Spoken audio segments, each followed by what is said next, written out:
Welcome back. Andrei Minkov here with the Trademark Factory.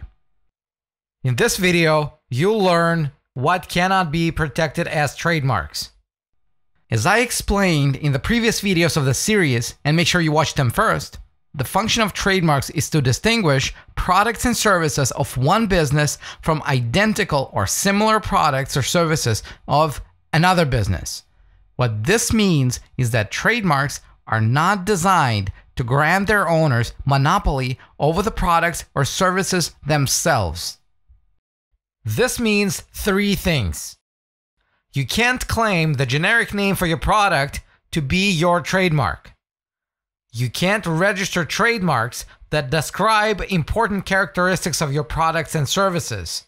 And you can't trademark the functionality of your product. Indeed, if you sell Wizmos, you can't stop others from also selling Wizmos by claiming that Wizmo is your trademark. Remember, the function of a trademark is to allow you to help customers find your Wizmos among Wizmos offered by your competitors, not to allow you to corner the market for Wizmos altogether. This is often referred to as using the trademark as an adjective as opposed to as a noun. Again, remember which, not what.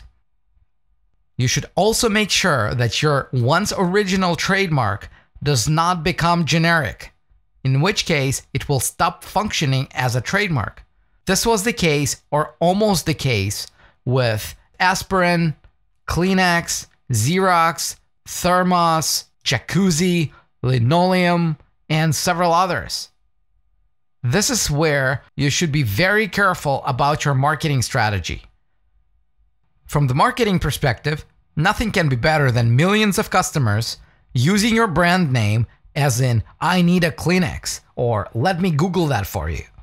However, from the trademark law perspective, such use should be discouraged because it may lead to the death of your trademark rights. Instead, you should promote the use of, I need a Kleenex tissue, or let me use Google search engine for you. Of course, most small business owners would say that it's a great problem to have, but even though too much fame may not seem like a problem at the early stages of your business, this should become a consideration as you grow your business into something that will have resaleable assets. Also, you can't register as a trademark a word or a phrase that describes an important feature or characteristics of your goods or services. This is what they call a clearly descriptive trademark.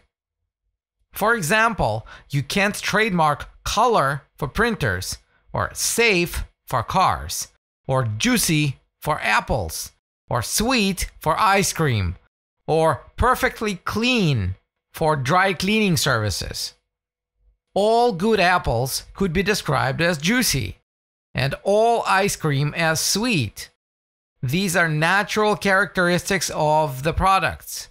If you were allowed to register these words as trademarks, no other apple sellers or ice cream vendors could use them to promote their goods. This would be unfair. So the rationale behind this is to allow others to use such descriptive words in the marketplace. Similarly, if the shape of your product is driven by certain functionality, you're not allowed to claim this shape as your trademark, simply because this would give you the monopoly on the functionality, which is a proper subject of patent protection but not trademark protection. The most famous examples of when companies unsuccessfully tried to claim trademark protection over the functionality of their products in Canada was in connection with Lego blocks and the shape of a 3-head electric razor. In both these situations, the court found that what the companies really were trying to protect was a monopoly to make the product, not to distinguish their product from similar products of others.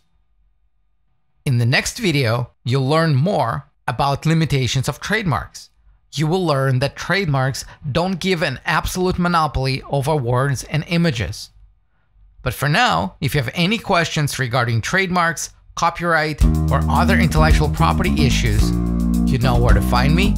Call us, email us, or go to our website at trademarkfactory.ca. Thank you for watching.